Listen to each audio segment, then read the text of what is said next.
Our next guest today is Hugh Haydon, who is not only my brother-in-law, but he's also the executive director. Is that what you are, Hugh, of some company? I'm president of Kentucky Bowel Processing. There you go, president of Kentucky Bowel Processing. Now, I know, Hugh, that you were on 60 Minutes, and I realized then that you needed to be on Central Kentucky TV, our local channel program. So I do want to ask you about your company, but I first want to talk about your being from Springfield and being the youngest son of C.H. and Frances Haydon, and with you is your son Spencer, and you're the father now of 3 children and reside in Louisville. Of course, you've got some wonderful brothers and sisters right here in Springfield. This is where you grew up, and then you left us and went to Louisville.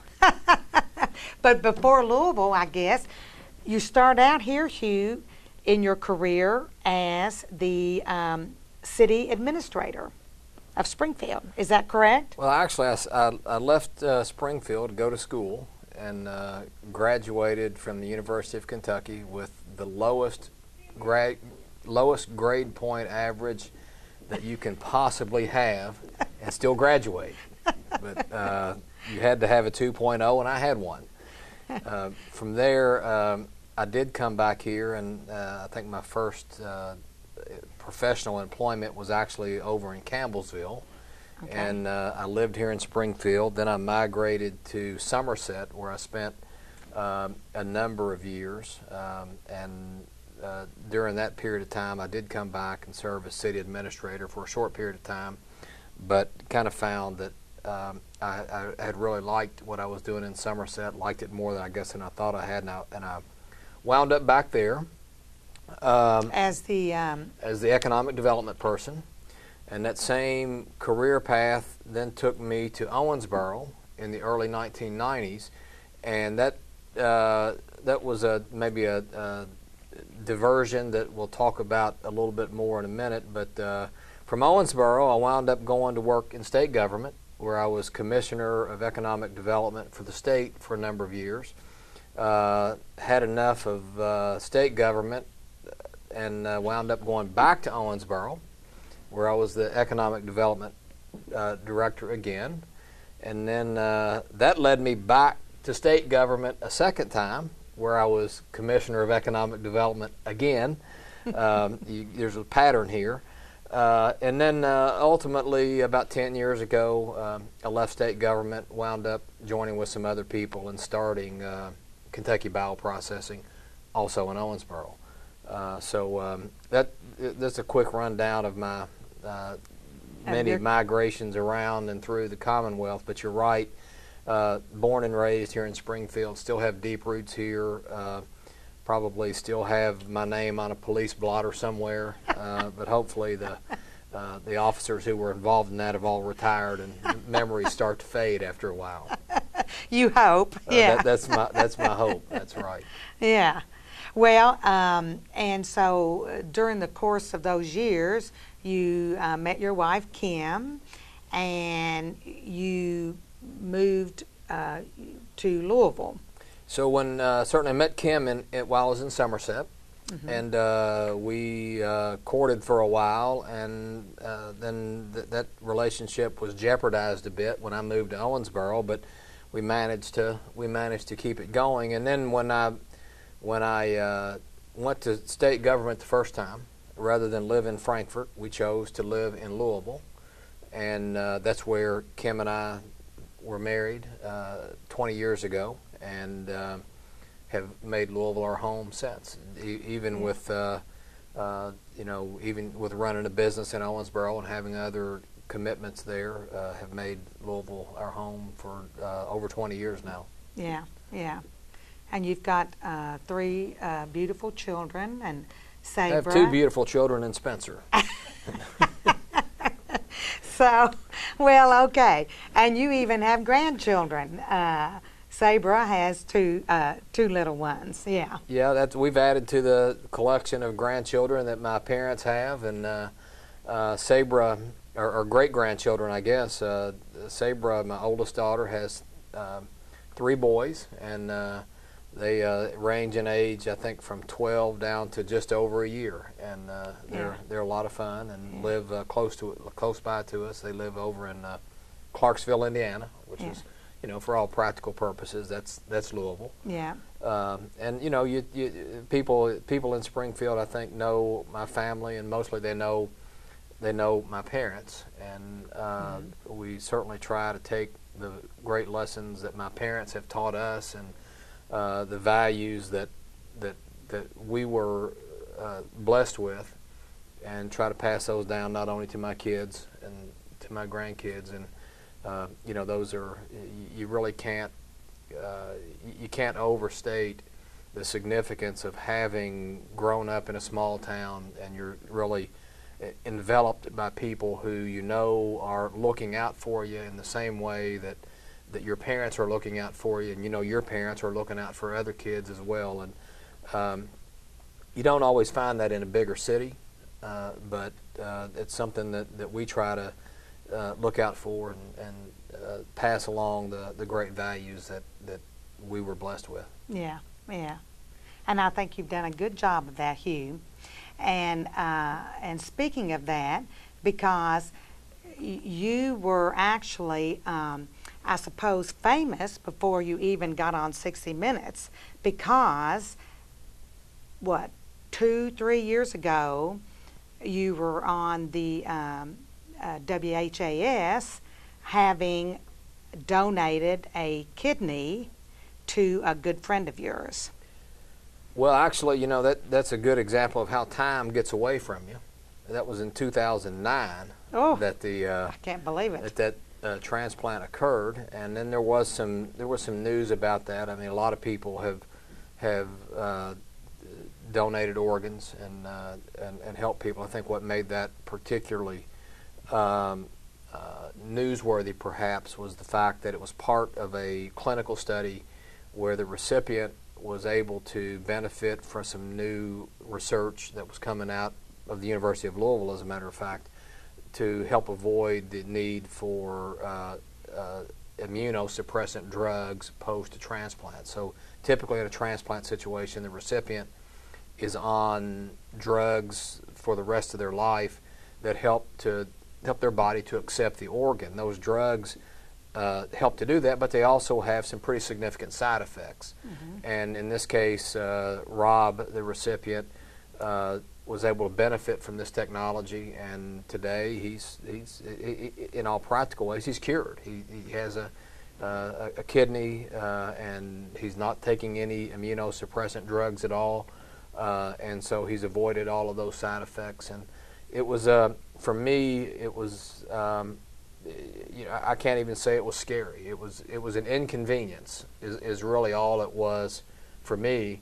But then, if you look at the opportunity to do something that's significant for somebody else, and for you it only amounts to an inconvenience, it's a pretty easy decision to make and do something like that. Yeah, yeah.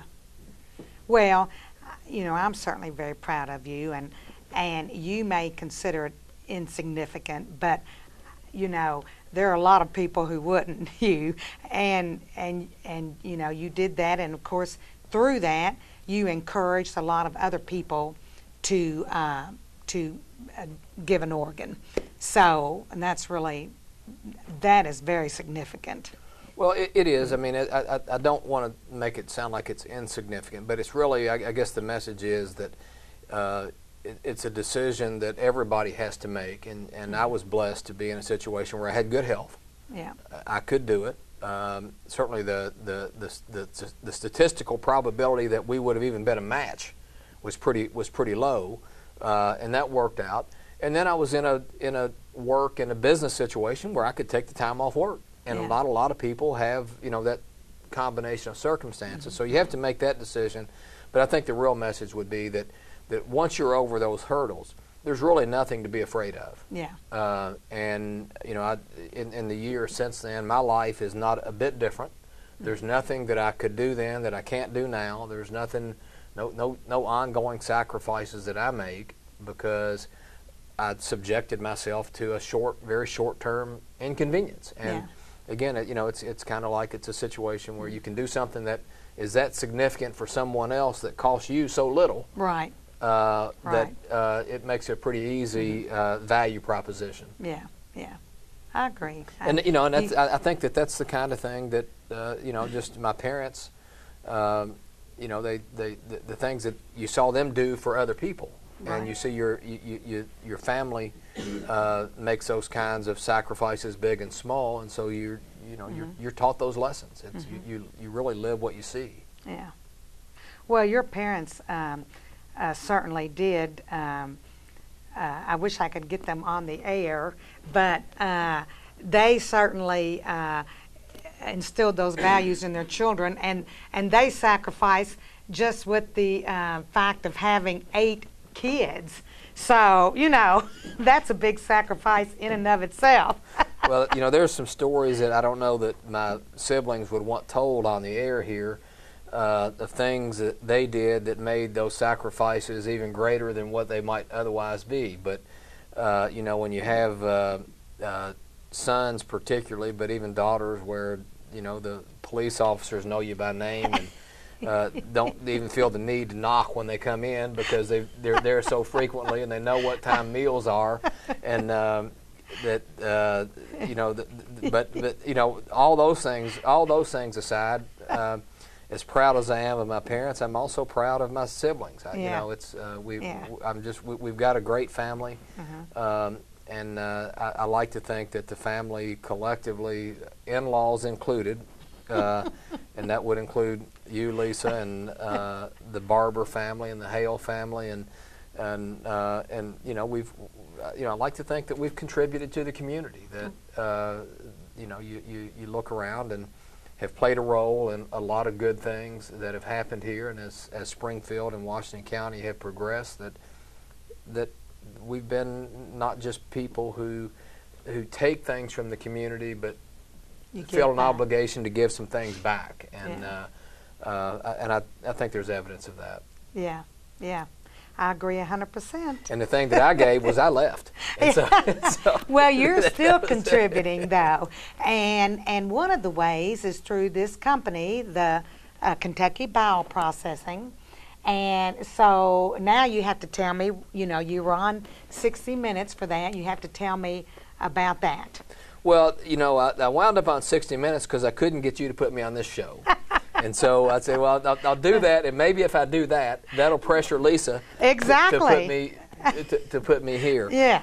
Well, first of all, I mean, the 60 Minutes thing, it was a great experience. Was interviewed by Bob Simon, who was a correspondent that a lot of people will recognize their name, but recognize his name. But Bob had been on the air at CBS for decades, and found him to be just a charming, delightful person to talk with, and one of the most interesting people you'd ever sit down to talk with, because, you know, over the decades he'd been everywhere, and in every what you call hot zone, war zone, and famine zone, and disaster zone in the world. I think he'd been held prisoner a couple of times, both in Vietnam and then maybe again in Iraq. And so to sit down and just have a couple of hours to talk to somebody like that, and you know, it was very interesting. And then sadly, he was killed in a car accident very shortly after the interview took place. And before the program actually aired. Before the program aired, and very sad circumstance. But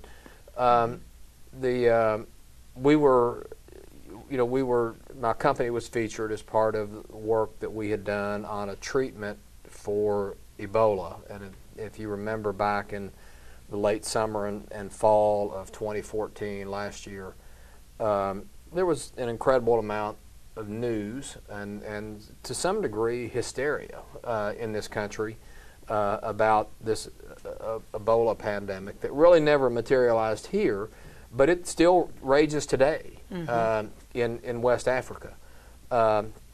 And my company had worked on an experimental treatment for that terrible disease. It was not at that time anticipated that it would be used to treat people. We certainly didn't have any foreknowledge that there was going to be this outbreak and that there were going to be people ill. But we, as part of our normal work, our normal development, we had a treatment in the works. And as circumstances turned out, this outbreak occurred. Our treatment was our experimental treatment was targeted as one that showed a lot of promise. There were decisions made by some physicians to use it in an emergency basis.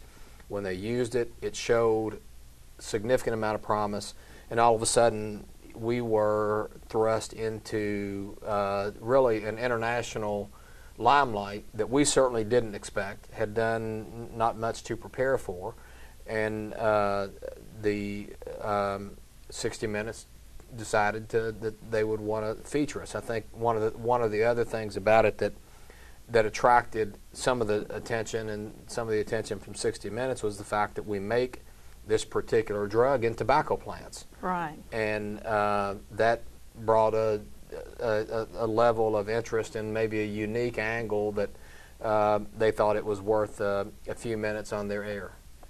Mm-hmm. Well, I think during that time, that experimental stage when there were some people dying, I think that there were some lives that were saved through that vaccine. Well, or not vaccine, through that drug. Or I think that we can't say that any lives were saved. I mean, this is a product that even as of today, it's still in clinical studies. It's in a phase 2 clinical study, actually taking place in West Africa. And it really, until you get conclusive statistical data, you can't really say that the drug had an impact on saving some lives. Now, what I can tell you is that there are people who receive the drug who would tell you that the drug saved their life. Yeah.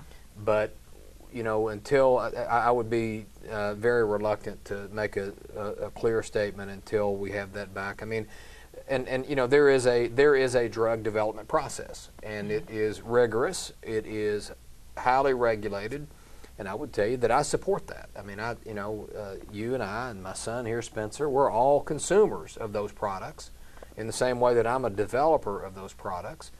And when my physician or the hospital decides that I need a particular drug, I want to be able to accept that, knowing that it was produced in the right way, that it's safe, and that it's not going to do me more harm than good. And that's part of the development process, and that's where we're at now.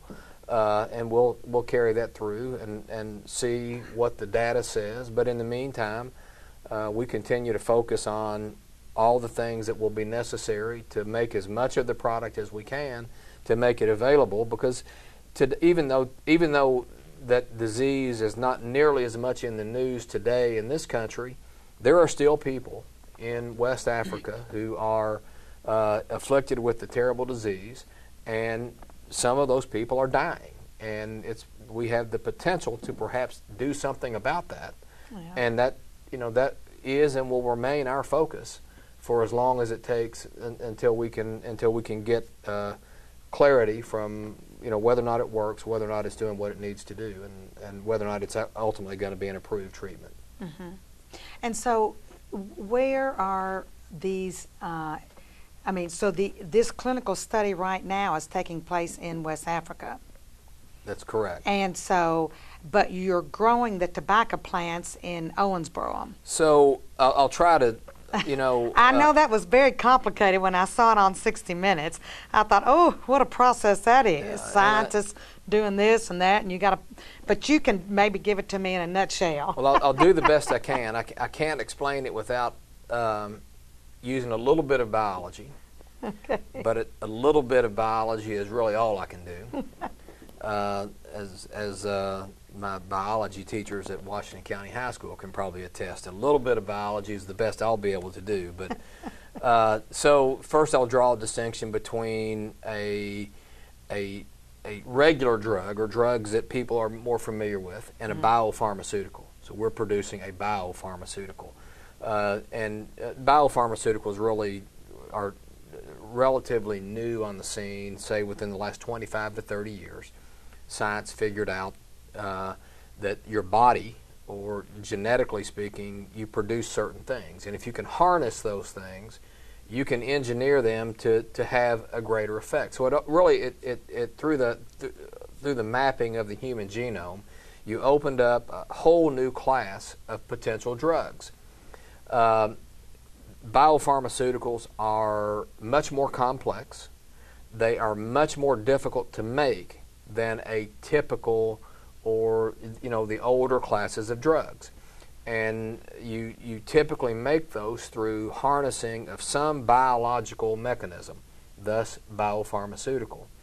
The standard system, and there are a number of systems, there are drugs that people take that are made using E. coli bacteria or genetically modified sheep or genetically modified horses. There are products like that on the market. The standard system would be to use cells from a mammal, and specifically cells from a hamster ovary. And you grow those cells in a large stainless steel vat, and then you genetically modify the cells to cause them to produce something. In our case, we do the same thing, only instead of using a cell or a goat or an E. coli bacteria, we use a plant. We use a tobacco plant. It is the biological substrate that we use. And what I would say to you is, imagine the plant. I wish I had one with me, but imagine this tobacco plant and think of it as that plant is a little bitty factory. And inside that factory is all the manpower, all the equipment, all the machinery, all the power that is necessary to manufacture a product for you. We take that plant, and depending on what we want to make, we insert a blueprint into it. Now the plant has everything that it needs, and it uses its biological mechanism and the machinery that was in it, and it manufactures our product for us. After it sits there for about 7 days manufacturing the product, we harvest the plant, we grind it up, we squeeze out the juice, we then take the juice and we filter it a couple of times, and then we go through a purification process so that at the end of the process there's nothing left but the product that we set out to make. And that is, in very simple terms, that's how the process works. There is genetic engineering, there is genetic manipulation on the front end that occurs, however, only in a laboratory, and that is the step at which we are, in effect, making the blueprint that we are going to insert into the plant. So then, where does it go from there? Well, through the development continuum, of where you start and where you go, it's a complicated process. And so you might make, for example, in the case of the ZMAP product, which is what we're talking about, we started that project in February of 2014. Was the first time that we had made that product. And we made a very small amount, and our goal was to take it, we didn't need very much, to take it and test it. See, is this product, does it have any potential? Yeah. We tested it in some tried and true standards at a lab in Canada, and it showed significantly more promise than we thought it might. We were optimistic, but it showed more promise than we thought it might. And as it turned out, we made a little bit more than we needed for those studies. But normally what normally would have happened is we would have come back and said, okay, now we have some data that says this product might be worth really trying to develop. And we would have then made some more. We would have conducted some more studies, and we would have gone through what would have been about a 4 or 5 year development path. In the case of ZMAP, circumstance intervened, and we didn't have 4 or 5 years. We had 4 or 5 months. Yeah. And but typically you would go through a slower, much more deliberate series of steps. to test the product in various different ways, not only just testing for does it work, but you're testing for safety, you're testing for how well you can control the process and ultimately demonstrate the ability, because you're dealing with biology, to be able to show that if you do the same thing every time, you will get the same result every time. And as simple as that may sound, because you're dealing with biology and you're dealing with living organisms who have minds of their own, they don't always behave the same way in the same time. And ultimately, that's what you have to be able to do, is control those parameters in a way that you can watch the process and the same thing happens every time you do it. So that is pretty complicated stuff. And I suppose that your company is not only working on that, but you're probably it's working on other things as well.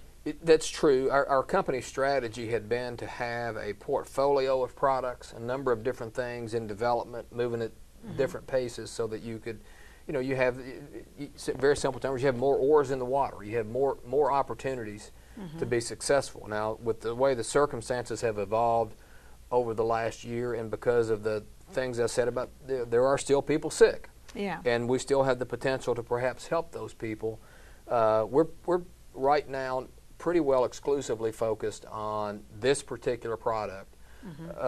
Very simply, we don't have other products that are being used to perhaps help people. And so until that resolves itself, and we really hope that this outbreak is brought under control soon, but until it is, we'll continue to focus on this one product.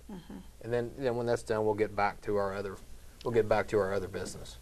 Well, so that means you've got scientists and things working on, does this company, you just contract with labs and scientists and things? Is that how you do that? Well, it's a little bit of both, and we have some scientists. We started out our company, and my background was in economic development. Yeah. And we started our company with very much, even though it's a for-profit company, we like to make money. I don't think that's illegal yet.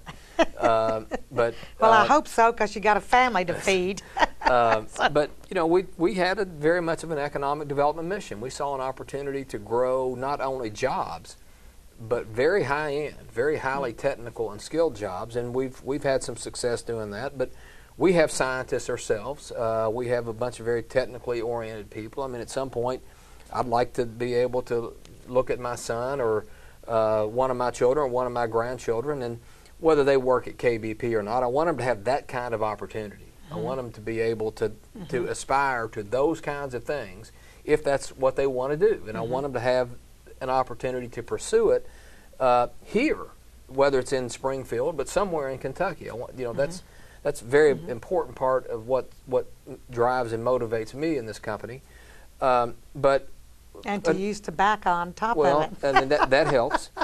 But another part of our business had always been that, to try to recognize what is it that we do well, and recognize that there are other parts of this process that other people do better than we do. And so I like to think of it as we sort of play in the middle of the drug development process. We work with groups who might conceive of what needs to be made. And then that gets handed off to us, and we figure out, how do you make it? And and how do you take this concept or this idea and turn that into something that you can actually hold in your hand and you can test and see if it works. And then on the other extreme, there are the people who put it to use. And so it would go from us to there. And so we have a very collaborative approach, and that works really well for us. The biggest downside to that for me is that I have to travel a lot. These people are all over the world, and so we spend a lot of time visiting and working with those other groups, whether they be in Germany, or we've had groups in South Africa, a number of groups all over North America. But what we're trying to do is we're kind of bringing those groups together and independently, we do something pretty well. Collectively, we make what would look like a pretty integrated pharmaceutical company that can do some pretty interesting things. I think it's sort of in the group of companies that we work with the most. I mean, there are companies in there that have 7 or 8 employees. They're very small, but because they focus on doing what they do well, they don't need a lot more people. And then they can partner with us and partner with other people and find ways to get those things done. Yeah. Well, so Hugh, for someone that didn't do well in biology in school, it sounds to me like you've learned a lot. I mean, this is pretty technical stuff, and I realize with your economic development background that certainly, I can see how you've put a lot of that together. Like you say, collaborate, and you also, I'm sure, have to get funding and things of that nature too. So I guess you work with the government on that and trying to come up with cures for various things. So, well, money's important. Yeah. And we do, you do have to find ways to fund and so forth. Some of that does come from government research contracts. Some of it comes from sales contracts. Some of it comes from private investors. So it's a mix of things. And in terms of the biology that I know and understand, I think that you work around it for 10 years or so, and you keep your ears open and you listen. You'll figure out how to talk the talk. But it doesn't pay to try to fool anybody either. I mean, I've developed enough of a concept to kind of know how the connections work and what the significance of certain things are. But it's a mistake for me to try to fool anybody and really go much deeper than I've gone in this conversation. Because fortunately we have people who do know those things, and because otherwise we'd be in serious trouble. Well, it's pretty exciting, I think, that you're involved in something like that, and to be able to save lives and just all the things that you have done, which brings me to something else as well, and that's I was congratulating you the other day on being named chair of this board by the governor.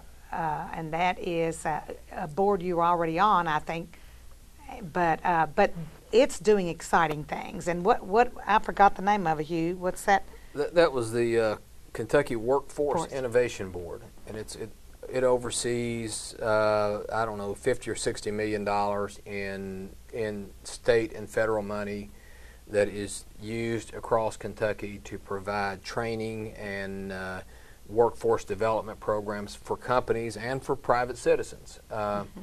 And as you said, I had been on that board. I'd actually been the chair. Federal law changed, and because the federal law changed, the governor needed to reconstitute the board, and in doing so, he named me as chair.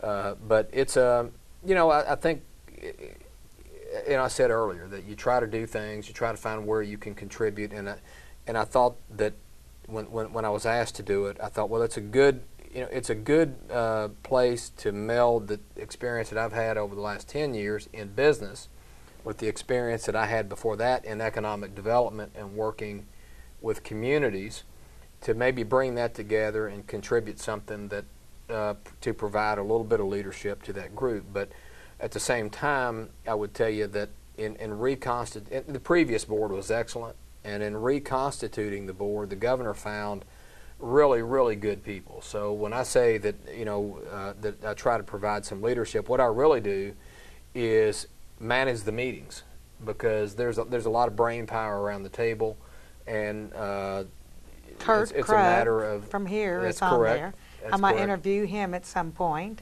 Yeah, so it's really a matter of facilitating for all those contributions to be brought out, and it's not a lot of heavy lifting for me, but it's something that I do enjoy doing. Well, and with your experience and knowledge, you're contributing to that program and to jobs and to throughout the whole state. Well, I mean, I think that's true. And again, I look at my son over here, look at my other kids and my grandkids, and you're really proud of them, proud of what they have done, what they that they're capable of accomplishing. But we have to build, we have to build systems. We have to build things around them to help them do that. They're going to compete in a world that is very, very different than the world that I grew up in, the world that you grew up in, and we have to have the I hate to use the term, but we have to have the infrastructure around them that can take the talents that they already have and help them to turn it into something that positions us well in an economy that covers the entire globe. It's global. And so if you can play some small role in that, it's something that you certainly want to do, because there's not only a public interest in it, there's a personal interest in it, because you have your own kids, right, that you want to see it's do our well. future. Absolutely. It's our future. And I think, with your company, the math and sciences these days are so important. And so it's really exciting to see a lot of things being developed to help our kids be interested in that area.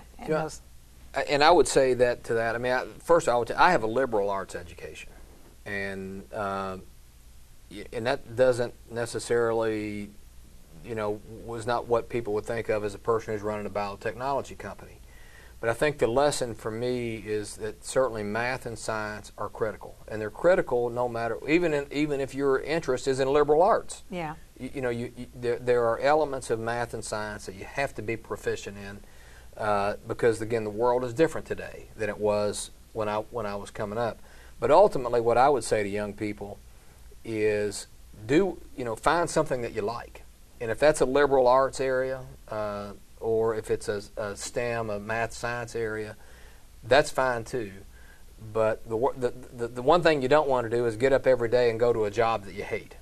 Yeah. So find something that you like, that you have some passion about, and really maintains your interest. And then once you've done that, you can find a way to make a living and make other things work around that. But don't, if you like what you're doing, you're going to be really good at it. And so focus on being really, really good at something, and then figure out a way to make a living around that. Yeah, yeah. Well, I think you've done that well, Hugh. Well, and I'm just very proud of you and all that you've accomplished. And like you say, I think that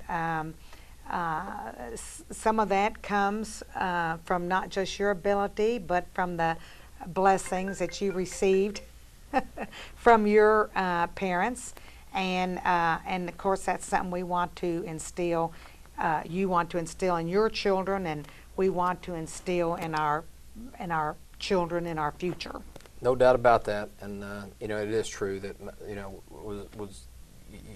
you're at a very young age. I think I realized that I had won life's lottery by being born where I was born, with the family that I was born into, and in the community that I was born into. Not everybody has that luxury, or has that benefit, and so I'm very grateful for the things that I was given by my family and the community here, and hopefully haven't embarrassed the community along the way. And and what's so important about all that, Hugh, is that you've been giving back to the community for a long time, and I think and that's really important. You might not be doing it exactly in Springfield or Washington County, but what you are doing is contributing to the whole state and the whole country. So, and to the people in West Africa. Well, so there you go. I hope so. And so I want to thank you for being here today, and I wish we could have gotten CH and Francis on here, but I'm delighted that they came with you here today, and that Spencer came. And Spencer, thanks for being here today, and and I know that you will follow in the footsteps of your father. So I'm looking forward to that day. Thank you. So thanks.